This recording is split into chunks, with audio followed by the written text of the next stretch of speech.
Okay, it looks like we have most everybody, so we'll go ahead and get started. Welcome to the first CBTA Technical Advisory Committee meeting of 2021. We will start with, we don't need a reading of the statement, just acknowledgement of the virtual meeting. Correct. Okay. So we're good on that. Next item is the roll call and certification of a quorum. Nicole? Thank you, Mr. Chairman. Good afternoon, everyone. I'll start with Town of Ashland, Ms. Amos. Here. Charles City County, Ms. Russell. Chesterfield County, Ms. Smith. Here. Ms. Walker. Here. Goochland County, Mr. Coleman. Here. Mr. Kilduff. Hanover County, Mr. Vidunas. Mr. Flagg. Charles City County, Ms. Russell. Henrico County, Chairman Yor. County, Ms. Here. Smith. Ms. Here. Smidler. Ms. Walker. Here. Richland County, Mr. Coleman. I think we're hearing someone's YouTube channel. Hanover County. Oh, I can't figure it out because. Oh. Here. Mr. Just Flagg. I'm going to try and move on. New Kent County, Ms. Leduc. Here. Good morning. Good Or morning. afternoon, I mean. Yep. Powhatan County, Mr. Pompey. here. Mr. Chardine. City of Richmond, Ms. Clark. Here. Mr. Bridewell. DRPT, Mr. Brule. Ms. Dubinsky. Here. VDOT, Mr. Mann. Here. Mr. Riblett. Here. DRTC Transit System, Ms. Torres. Here. Ms. Del Ross. Here. RMTA, Ms. Dean. Here. And Plan RVA, Mr. Parsons. Here. Thank you. That concludes the roll call for attendance. And Mr. Chair, I can certify that we have a quorum. Thank you, Nicole. Did you get Hanover County? Joe Vidunas is on now. I do now. Thank you very much. Yes. Okay, next item is consideration of amendments to the action meeting agenda. Chet, do we have any additions or amendments? I don't believe we do. Just for clarification, you did send out additional information a short time ago regarding the transit governance contract. That's correct. It's item 9. Everyone should have gotten an email from the CVTA address. We'll review all of that when we get to that item. Okay, just give everybody a heads up that that should be in your inbox. And you'll be able to display that once we get to that agenda. Yes, sir. In case somebody doesn't have access to their email. Okay, next item is consideration of approval of the December 2nd CBTA TAC action meeting minutes. Has everybody had a chance to review? Does anybody have any changes, corrections? Okay, hearing none, we'd entertain a motion to approve the minutes? Barb Smith, so moved. Thank you, Barb. Do we have a second? Nora Amos, second. Thank you, Nora. All in favor? Aye. Aye. Aye. Aye.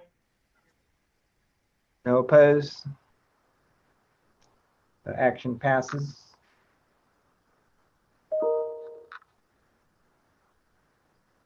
Okay, next item would be public comment period. Chet, did anybody indicate they have any comments? No, actually, we have another set of minutes from December 7th. Oh, I'm sorry, I skipped right over that. Yes. Yeah, just for clarification, the second was the special meeting for the revenue transfer agreement, and December 7th was the regular meeting of the TAC. Yeah, there were a lot of back-to-back meetings there. Thank you. Yeah. So I'm sorry, backing up to item 3, which is the approval of the December 7th, 2020 CBA TAC action meeting minutes. Has everybody had a chance to review those? Does anybody have any comments, corrections? Hearing none, we'll entertain a motion. I'll move for approval. This is Joe Vidunas, Hanover. Thank you, Joe. Do we have a second? Barb Smith, second. Thank you, Barb. All in favor? Aye. Aye. Any opposed? Hearing none, item passes. So now we can move on to public comment period. Chat, do we have anybody sign up to speak? We don't, and we did not receive any messages between the last meeting and this one. All right. Thank you. So moving on to item 5, TAC Chairman's report. I will keep it brief. Thank you, everybody, for your continued work and efforts to help get this organization up and running smoothly. This is our first meeting of 2021, so I have the honor of continuing as your chair for another 6 months. So then somebody else gets to step in and help with the effort. So that's all I had. Next would be item 6, which is the CVA TAC staff update. Mr. Parsons. Yes, thank you. Actually wanted to give an update on the Finance Committee. There have actually been 2 meetings since the last TAC meeting. So the Finance Committee met on December 9th, and on the agenda was a closed session for reviewing proposals for insurance services. So the Finance Committee deliberated on proposals that were received and is moving forward with negotiations on insurance coverage for the authority. The Finance Committee continues to work on policies, financial policies and procedures for the authority, and that continued into the January meeting. There are also agreements in place or continuing to be ironed out on recognition of fiscal agents for different tasks for the authority.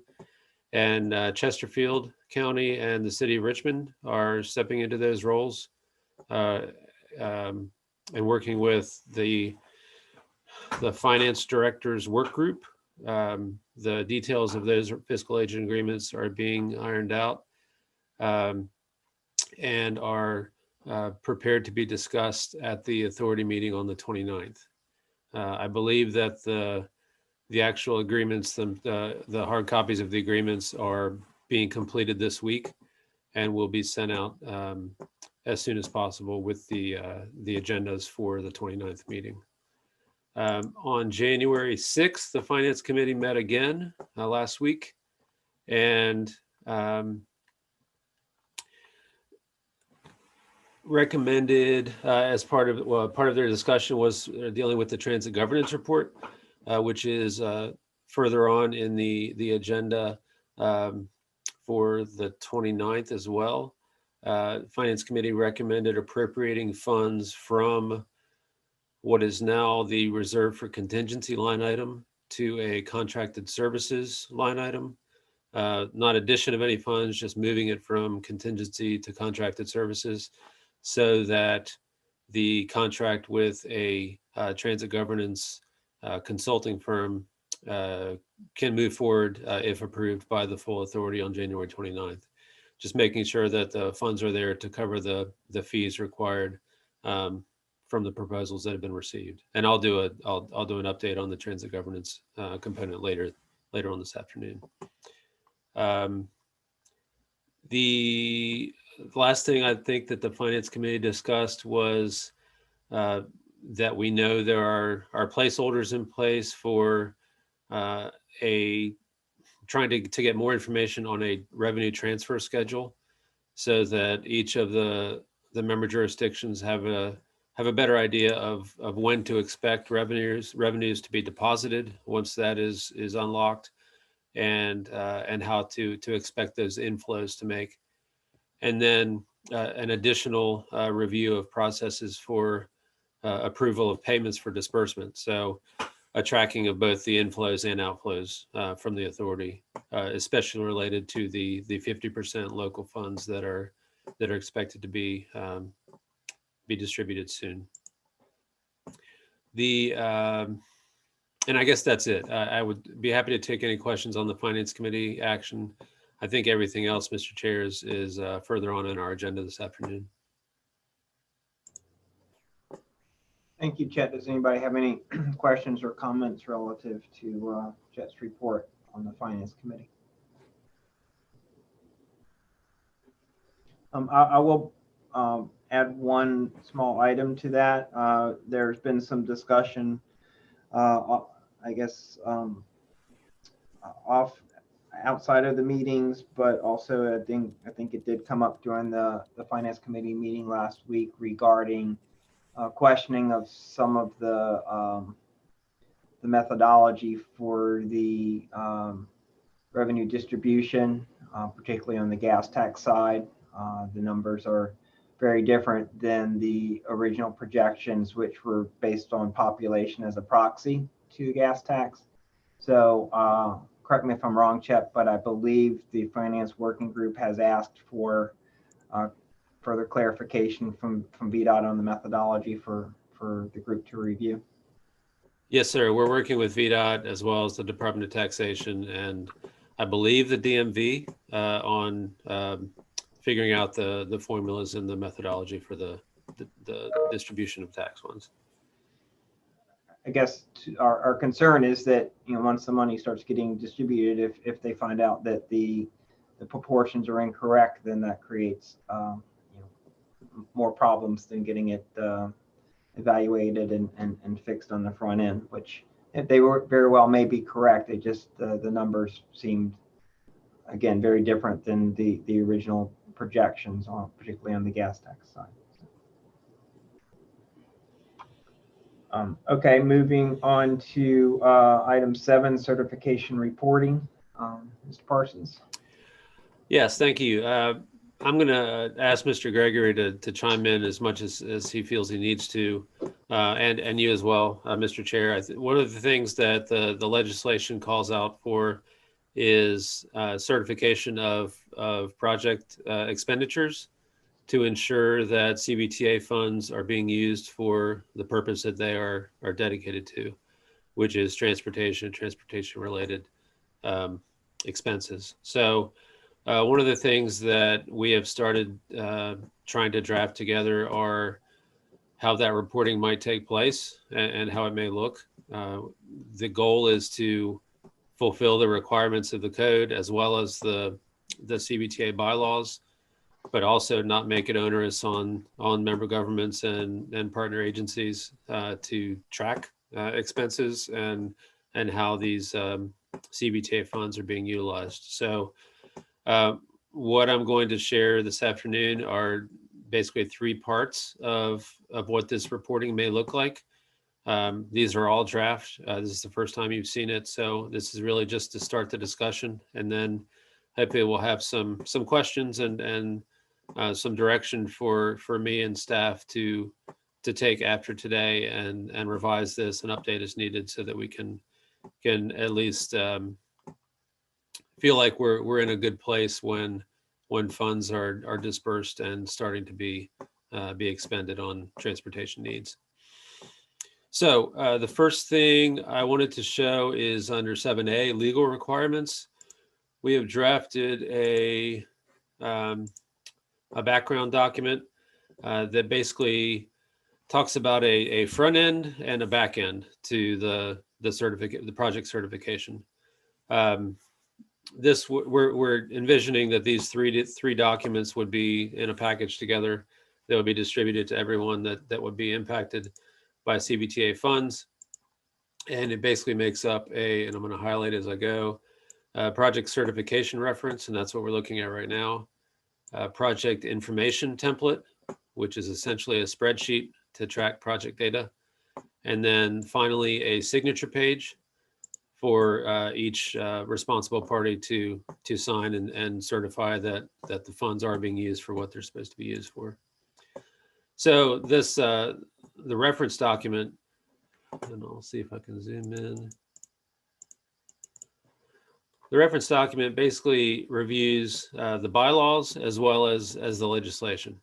So in the bylaws, these are all directly pulled from those documents. And this is the charge of the Technical Advisory Committee. The committee shall be responsible for advising the authority on all planning, project, and program prioritization, selection, and programming matters.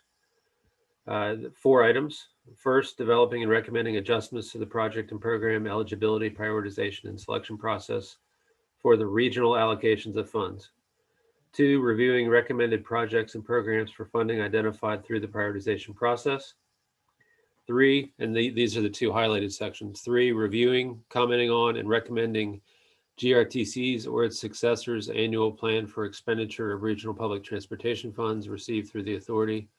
And then 4, reviewing to confirm project and program eligibility and recommending each locality's plan for expenditure of funds received through the authority. So items 3 and 4 here imply a knowledge of a plan or an approach to spending the funds, the CVTA funds, for both GRTC expenses in item 3 and then locality expenses in item 4. So we would need to have some sort of a template set up so that each member agency that these 2 items would apply to could document what their intent is. I think intent is the right word for spending CBTA funds and what those funds will go towards. And this is all simplifying it down. I think there's lots of steps that may be involved when we actually get into the process. So those 2 things are kind of the beforehand picture. When we scroll down to what the legislation itself says, I've divided this out into locality, GRTC, and regional. Basically, this is all pulled directly from the House bill that made it through. And I'll just read the highlighted sections. So for locality revenues, each locality shall annually provide to the authority sufficient documentation as required by the authority, showing that the revenues distributed under locality revenue distribution rules were used for the purposes set forth. So after the fact, on some annual basis, whether that's rolling with the fiscal year or some other accounting schedule that the authority might decide, localities need to show that the locality revenues were used for the purposes set forth. When you look at the GRTC section, similarly, the GRTC shall annually provide to the authority sufficient documentation as required by the authority, showing that the revenues distributed under GRTC revenue distribution rules were applied in accordance with authority approval and the guidelines required. And then regional revenues, similar fashion, the authority shall develop a prioritization process based on an objective and quantifiable analysis that considers the benefits of project relative to their cost. Only projects evaluated using such process may be funded pursuant to regional revenue distribution rules. So each of these, especially the GRTC and the local shares, it directly says there needs to be explanation of how the funds were spent and that they were spent for the purposes set forth. Finally, and this is the kicker here, the expiration of funds, that the provisions of this act that generate additional revenues for transportation shall expire on December 31st of any year in which the General Assembly, a locality in the PDC or the CBTA, as created by this act, appropriates or transfers any of such additional revenue for any non-transportation related purpose. So there's the teeth. If you don't spend it for the purposes that it sets forth, then by the end of the calendar year, the additional revenues will expire. That's all we know about that, but that's what's in the language. So this is the background. And I'll quickly go through the other 2. They're less expansive right now. This is kind of what we had set up as a kind kind of a first draft of what the certification report might contain. So at the top, you would have the member government name, or maybe even member agency, the date and the fiscal year of project expenditures. Then for each project, you would have a name, a type, a description of the project, the location, the length, if it's a physical, if it's a construction project, along with the 3 phases of construction and the amount spent for each one. And then finally, this is, I think, the big thing for audit purposes, is the revenue expended during the reporting period. So something simple. This is obviously just a first idea of what it might contain. There are probably lots of expenses that might not be as black and white as, say, a bike lane, that would still qualify for being used for transportation purposes. So we would have to have some other kinds of qualifiers in here to help explain the use of the funds. But I guess our thought was that this would be a single page for each project. And then that would be accompanied by a signature page. And right now it's just a placeholder, but this document will be a template that everyone could use as a start for a signed certification of the intent of the project sponsor to expend CVTA revenues on the reference projects. So that would accompany the project data. And then this is something that can be collected annually, and we can keep a record so that you can go back and say, well, 5 years ago, the CBTA funds went towards whatever, a list of 10, 20 projects, and here's what they were. And then on a regular cycle, you can have those kind of records available for review and use in making the process and the procedures more efficient and worthy. So that's a quick run through. I know that Mr. Gregory had some additional language that might accompany the signature page. Eric, are you able to comment on that now, or do you want to send that out after the meeting? No, happy to add a few words, Chet. Thanks for that. You know, Chet and I were discussing this, and I think the desire is to keep this, at least for right now, pending your guidance and your input, is to keep this as simple and streamlined as possible. There's going to be a lot of paperwork involved in all of these things, of course, and you know, these reports could include as much or as little of that as possible. I think for right now, let's keep it streamlined and contain what's elemental, what's necessary. But the certification it can be streamlined and very simple too. It just needs to include those magic words from the statute, that the jurisdiction certifies that all revenues distributed to it from the CVTA were used to improve local mobility, which may include construction, maintenance, or expansion of roads, sidewalks, trails, mobility services, or transit located within the jurisdiction. So as long as you have that certification language with a signature for a responsible party who's authorized to sign it on behalf of the jurisdiction, then you're good to go for that element.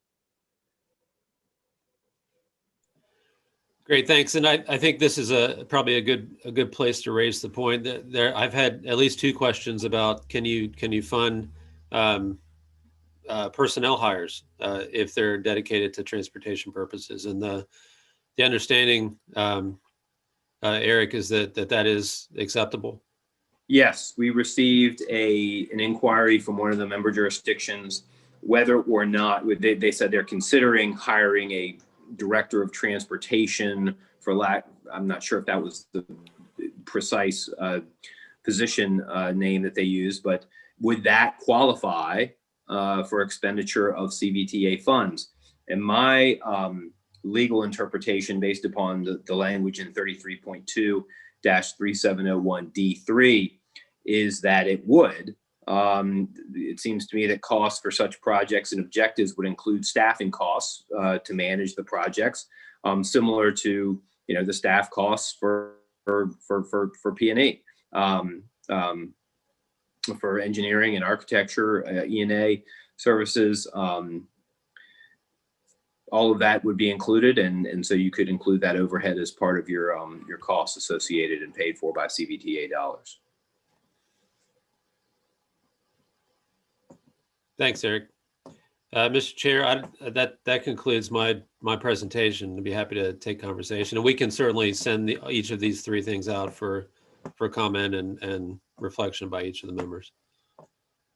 Yeah, thank you, Chet, and thank you, Eric. Let's open up the questions, comments. This is Yeah. Barb. Yeah. So would this be presented, or would these forms be submitted in advance of expenditures and then after? I think when we were developing the bylaws, we thought it was important that there be just a little bit of project vetting before expenses occurred, so that we didn't get caught in a situation where some money was spent on something that wasn't eligible and jeopardized the funding. I think from a staff perspective, it makes sense to maybe do a similar form before and one after. As we know, costs change, schedules change. So maybe by the time you get to the end of the reporting period, you may miss a phase or something for that year. So I think it makes sense to have an estimate sheet in front and then an actual results sheet in the back for that annual cycle. But yeah, I mean, I think we're based on the written requirements. I think we have some flexibility as the authority to develop the process the best way we see fit. I would also suggest trying to put it all on one spreadsheet instead of having to do a form for every project, and then have a space for expenditures for every project. So it's broken down. Okay, understood. Mr. Chair, Yes, Darren. couple of things. I saw in the legal requirements the 60-day prior to expending funds.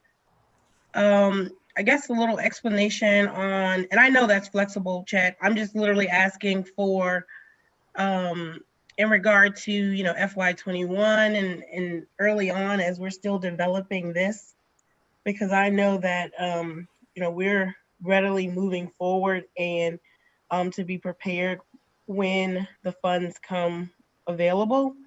And so I'm trying to see how this process will mesh with, reality right now. And then that kind of gives us, I guess, our timeline on how fast potentially this needs to move in order for us to actually be able to spend money. And then again, like I said, 60 days in reference specifically to FY21, and then kind of henceforward. I think it works. I think it works for FY22 and beyond, but I don't know how much it will work for 21. And then I had a comment about, this is, the form is very project related. And I know here in Richmond, we do have some that are program related. So, that could be like our bike share program, or a different type of planning or resurfacing programs. So I think that there either should be another form and or something flexible within the Dropbox that really helps address that. And that kind of goes with the staffing or personnel as well. I think that would, it just seems like it's kind of hard. I can see, okay, this project, but taking the transportation director example, is it to be that a, personnel cost is attributed to each project, and then that's the transportation director's, salary and cost, or is a line that says, personnel and the dollar amount that it was sufficient? Is one of my questions. And then, yeah, I too agree with Barb on not to have one sheet per project or program. but some kind of compiled sheet. Even though I understand the ease of it for analyzing and record keeping, but I think to do one of those, it just would be, I think, a little tedious. Yes, thanks for the comments. I think, and I can answer most of these, the 60 days was something I put in there without any basis, but the understanding is that I'm not comfortable with staff deciding if a proposed expenditure is worthy and meets all the needs. So the idea was that there would be one of those pre-expenditure project descriptions submitted that would give enough time for a packet of those forms to be turned back to the TAC for review. And then I would assume that based on everything else that we've done, that will go onto the full authority for their information. So 60 days is I think a good number to have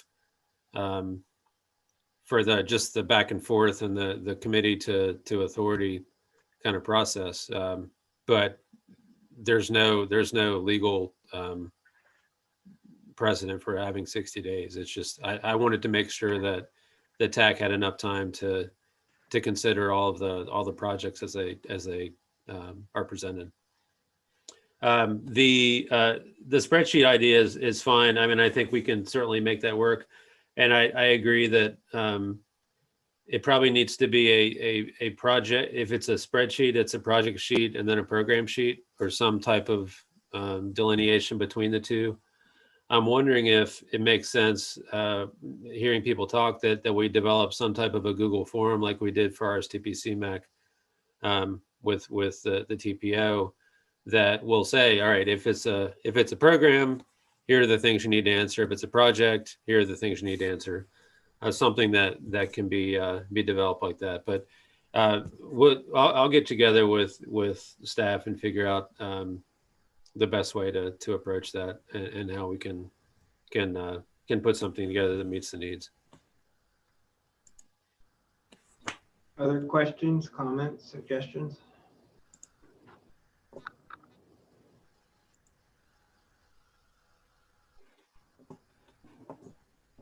So talk about timing and review here for a minute.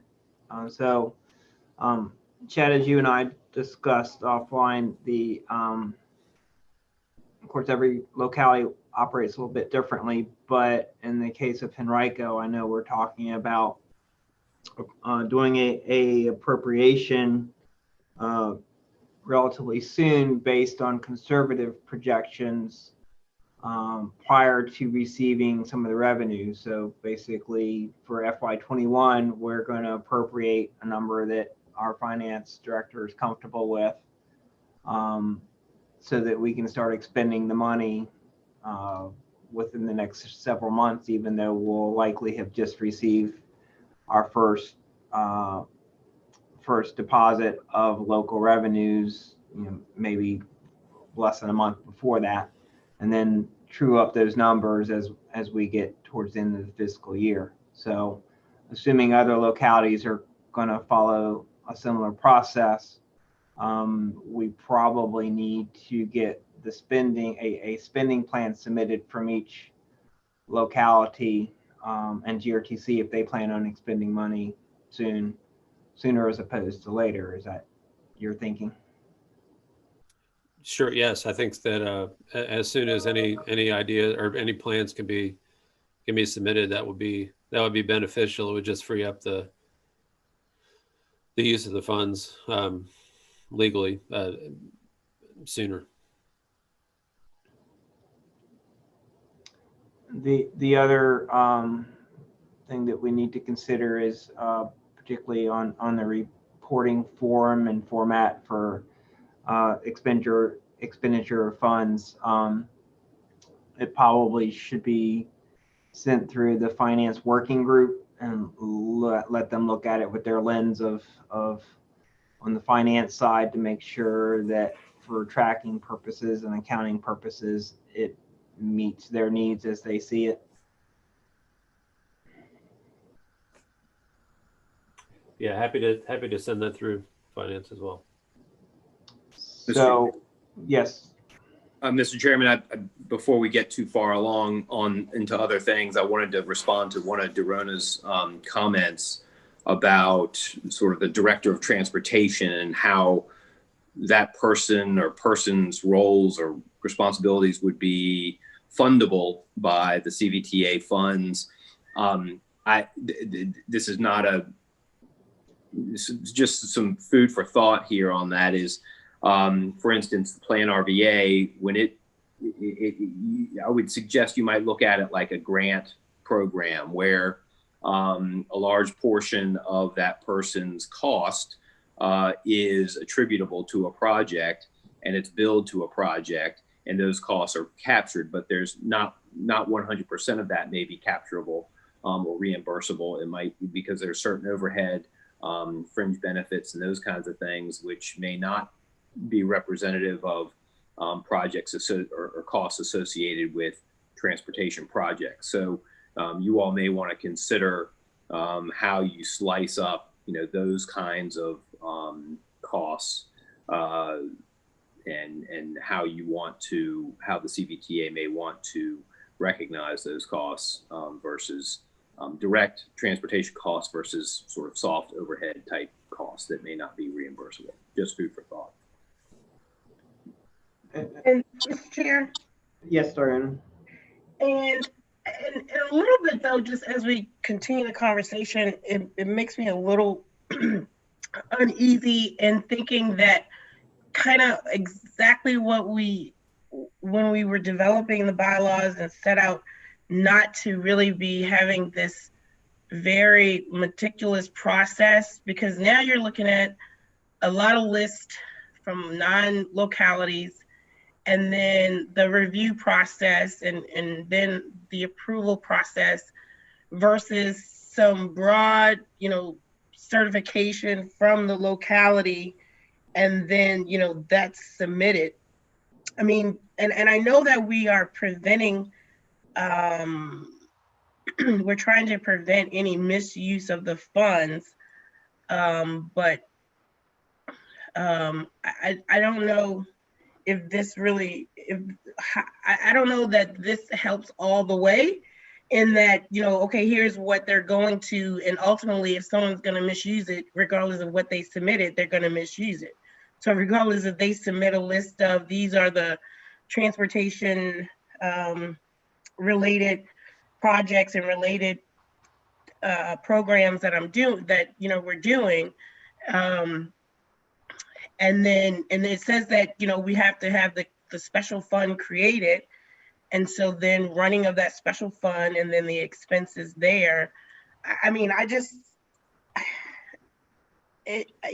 don't know. It's just it seems like a lot versus the broader that I know our people, our leadership was anticipating, and the broadness of the language that was put into the act.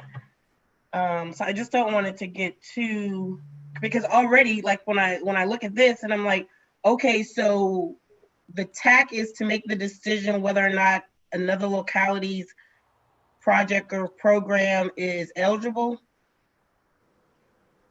Is that what we're leaving? Is that what we're doing here?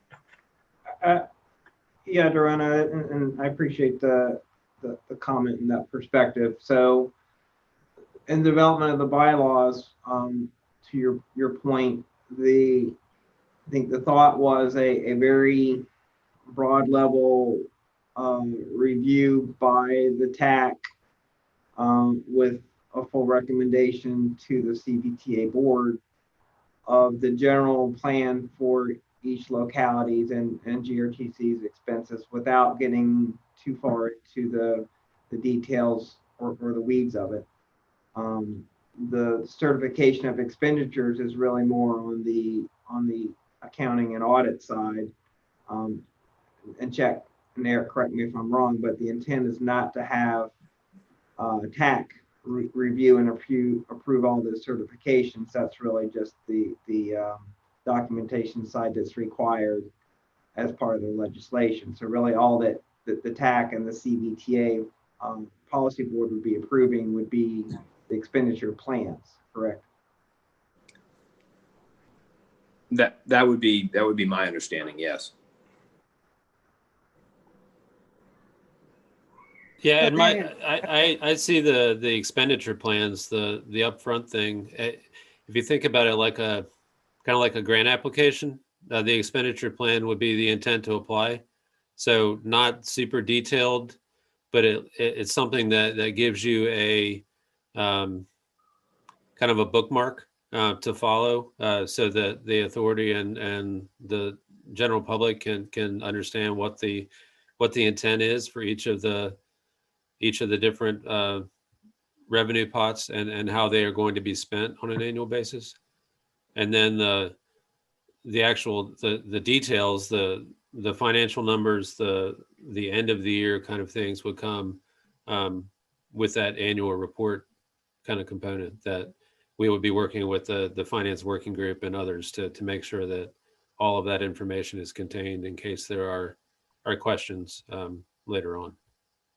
And to that point, you know, the need for public transparency on where the CBTA funds are being expended, it makes sense that, you know, in tracking the expenditure of the local dollars and the funds going to GRTC, that that needs to be available to the public through the CBTA. So by virtue of fulfilling that expectation, it makes sense that those plans flow through the TAC for review before it gets put out to the public as well. Yeah, I totally agree. Although there's nothing in the legislation that speaks of intent. It says annually provide, and definitely in past tense, distributed, not, you know, prior to and the use of. I think that if we can come to, if I can understand what the expenditure plan, you know, is to look like, and I know if we're saying it's the sample that Chet showed us, then again, that's I'll just have to definitely, I'll have to confer with some more folks here at the city. And if we have any additional feedback, I'll just follow up with it. And Yeah, go ahead, Chet. Yeah, I think that's a great idea, and I would certainly did not have time prior to the meeting, but I would certainly like some feedback from our VDOT partners as well to understand if there are any other details that we need to include in that expenditure plan, or that would be worthwhile to include. Program details, those kinds of things, if it isn't a project expenditure. So I agree, and that's something that, as you mentioned, Dorena, it's not in the legislation, but the foresight of the authority and the public responsibility is reflected in the bylaws. That's where the beforehand stuff is mentioned. So I think the two together kind of paint the whole picture. Well put, Chet. And Dorena, I mean, I share your concerns as well. It puts an extra burden on each locality to I guess do the work up front and do the planning. But hopefully we're all kind of at least starting to work on that anyway. So I think it's appropriate that, you know, the planning work we do be shared and be transparent beyond, you know, however each locality wishes to you know, share that information. Yeah, I agree. Thank you, Mr. Chair. And just again, it just throws me a little bit. And of course, we have the cost projections on our end. But again, even with the bylaws, the project and program eligibility and plan for expenditure, you know, that's as simple as, you know, here's a list of the projects. and then the total amount of our funds. And this is what we will do with these funds, not this is how much funds are going here, and so forth. And I guess we will learn to see if those are coinciding and in place with our regular budgeting cycles and so forth. Hopefully all those things will align.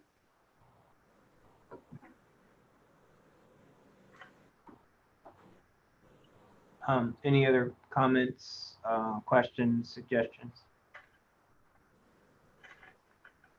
This is Adrian at GRTC. I was looking forward to, I guess, reviewing the documents and getting some formal feedback, because I think the concern is that I feel like GRTC, the transit plan may not fit within kind of the same kind of review category as the rest of the projects. It's just a little bit different. But I'm not going to really comment specifically on that right now until I get the opportunity to review everything, but just wanted to kind of put that out there, especially like in FY22 with 60 days out, knowing that our plan is kind of delayed at the same time.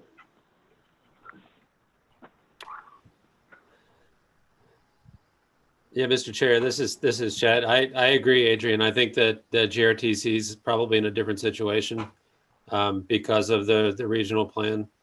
I would think that if each member jurisdiction had a regional plan, then we may not have the requirements for the other kinds of things. So I think we'll need some guidance moving forward on the approach for GRTC. But my assumption is the regional plan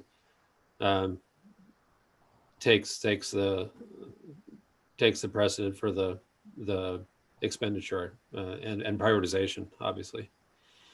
And Chad or Eric, correct me if I'm wrong, but Adrian, unless GRTC plans on doing anything other than putting the CBTA revenues in reserve until the regional plan is developed, then there may not be a need for you to really submit an expenditure plan at this point.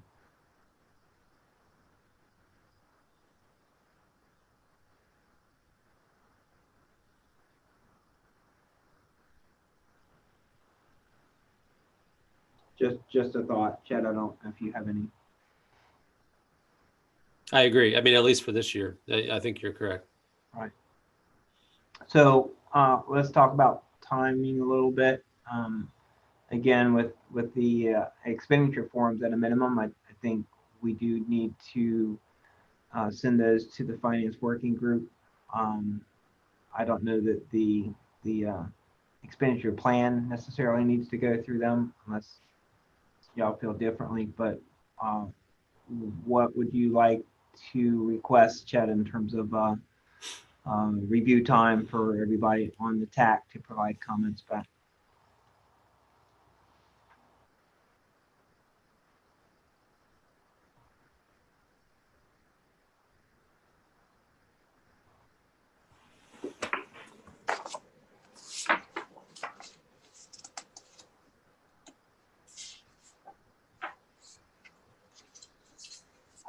Mr. Chair, was that for me? Yes. Oh, sorry. I'm I sorry. I thought you were contemplating. Okay. I would like to revise what I showed today in terms of the spreadsheet, and take into account some of the comments received, and I'll get that out to everybody. I'll say by Wednesday for review and comment, and that should still give us, if everybody can respond in a couple days, maybe by the end of the week or Monday, we can get something out for the next finance committee meeting and have everything in a draft that they can reflect on to see if there are any additional details that would make sense from a financial standpoint. When is the next finance committee meeting? Nicole, do you have that in front of you? I do February the 10th. Okay. So we'll say comments back midweek next week. Then I think we have a little bit of time. Would that also provide an opportunity for the finance working group to review it prior to it going to the full finance committee? I think so. Yes. And to my recollection, there was no commitment to provide these final recommendations to the full CVTA for the next meeting, correct? So it would likely be on the February meeting. That's correct. Yes. One of the suggestions I have, I can provide it in written comment, but maybe while I have the group here, on the expenditure plan, perhaps we have a column that indicates if there's other funding sources that would also be funding the project, in case you're blending funding sources. Okay.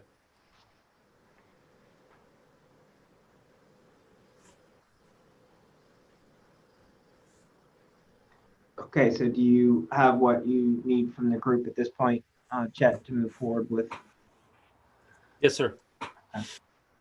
All right, unless anybody else has any questions or comments, we'll move on to the next item on the agenda, which is item 8, the Regional Public Transportation Plan Progress Report. Adrian, are you going to provide that for us?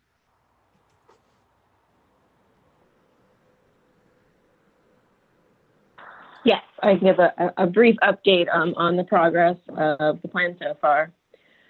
So we had our first public transportation working group with the MPO on the 5th of January, so last Tuesday. And it was a constructive meeting. We went over kind of the approach that was going to be taken by Michael Baker and Jarrett Walker and Associates, looking at the funds and their projections, and then talking about prioritization of the regional funds, looking at ridership and coverage, and kind of approach looking at what we would identify from the various base lists and expansion priorities from the jurisdictions. So the next steps, we're still looking at finances with the consultant team internally, trying to get that really work through before we go to hopefully a core design retreat with the members of the working group and any others who are interested in participating. And that is currently tentative for the 19th through the 22nd, so next Tuesday through Friday. And that'll give us the opportunity to look at our current routes, look at what we identify for expansion, and look at what's regional versus local. So it is progressing, and we still are on track, hopefully, to have it completed by the end of March.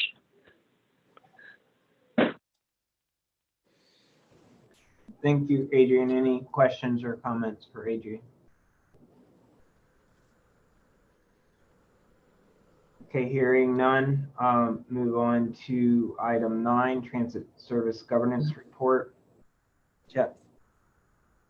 Yes, thank you, Mr. Chair. We do have some updates. There's a subcommittee meeting that was held. I'll start with a little history. If you remember, this TAC set up a transit governance subcommittee to review and provide recommendation to this full body on the choice of a consultant to do the transit governance report. That subcommittee met on Friday afternoon, January 8th, and consisted of Ms. Smith, Mr. Ure, Ms. Moore-Clark, Ms. Dubinsky, Ms. Torres, and myself. We discussed there were 2 proposals that were received by the CBTA. Both proposals were fully qualified and met the requirements of the solicitation that was released. For your reminder, this solicitation was sent out to the 4 qualified consultants that are currently on the DRPT planning bench. So we are able to use that bench to solicit proposals. They've already been vetted, the consultants have, and meet all of the requirements for work in the Commonwealth. So the review committee on Friday looked at the scope of work, the consultant solicitation responses, and timeframes, and prepared discussion of both proposals. The first proposal was from AECOM with support from the Eno Center for Transportation. The second proposal was from Kimley Horn. The subcommittee, as I said, thought both proposals were supremely qualified and met the needs, and both had a lot of pluses and not very many negatives. The subcommittee did decide unanimously to recommend to the TAC that the proposal by AECOM was the preferred proposal. And there were two questions that I've highlighted on the screen here regarding flexibility on due dates and including individual stakeholder interviews instead of a workshop. Following the subcommittee meeting on Friday, I reached out to the AECOM project manager and received a revised proposal this morning, making those changes without question, and the fee did not change. So I think that's a great response and much appreciated. So following that meeting, we have prepared a staff report for your consideration today. And in many things, CVTA, it came to you about 5 minutes before the meeting started. So I apologize for that. But the recommendation is that the TAC move forward in recommending the approval of the AECOM proposal for contracted services to develop the Regional Transit Service Governance Report. And that is, again, with a sub-consultant help from the Eno Center for Transportation. This would be moved forward for approval by the authority at the January 29th full authority meeting. And immediately after that meeting, I think I didn't include it in the staff report, but I think the recommendation should be that the execution of the contract with AECOM proceed as quickly as possible so that the report can be begun. The process can be started. Mr. Chair, this is Diana. Yes, Diana. I make the motion that my calculator wanted to make a motion that we approve the selection of AECOM with the Eno Center as the consultant for the process. I can't see the motion all the way, Chet, but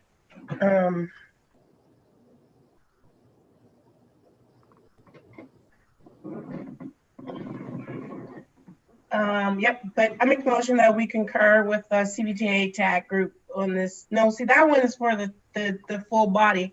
I think my motion is at the top, further at the top.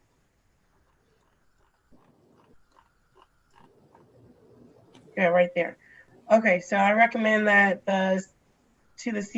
we recommend to the CVTA full body the approval of the contract for services to develop the Regional Transit Service Governance Report.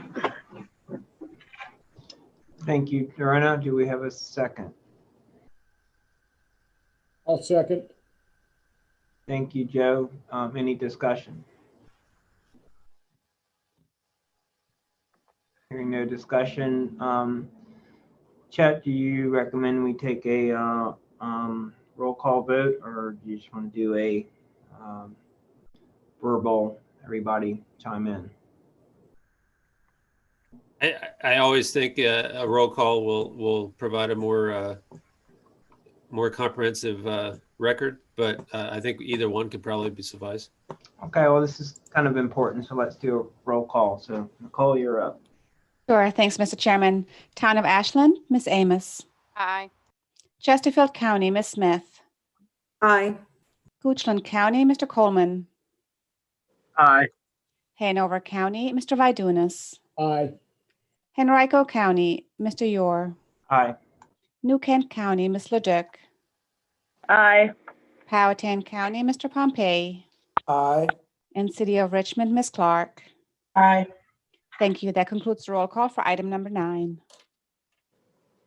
Thank you, Nicole. So the motion passes So moving on to the next item is 10 on the agenda, CVTA Tech member comments. Does anybody have any comments for the group?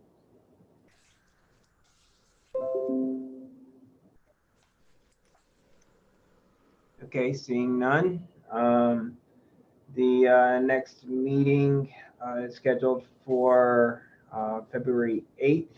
My calendar doesn't go that far out yet. Chet, is that a Monday? I believe. It is, I believe it's a Monday. Yes, it's a Monday. Yeah, same time, 1 o'clock.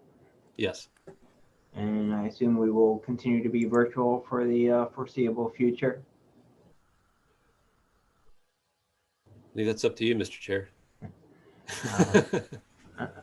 Unless somebody has an overwhelming desire to work out the logistics to meet in person, I think we will certainly be virtual. Speaking of which, the next full CBTA meeting, which is on the 29th, has that decision been made whether it will be in person or virtual? It has not been made. The assumption following the last December authority meeting was that it would be in person at the new VDOT district building, but I would suggest that staff follow up with VDOT next week and have that conversation on whether that makes sense or not. We have not followed up with authority members. I mean, I know that there are a number that prefer to be in person, but I think there are obviously circumstances that may prevent that. Do you foresee wanting to poll the members? Make the chairman make that decision? Have you considered how that process will work? Yes, sir. I'd like to talk to VDOT first and see if the venue is still open. If it's not, then that may decide it for us. But I think that having a discussion with the chair and then polling members would make sense as a next step. Very good. Shane, I see you're on the call. Do you? Yes, sir, Todd and Chet. We are for sure still willing to host. So. Thank you for that.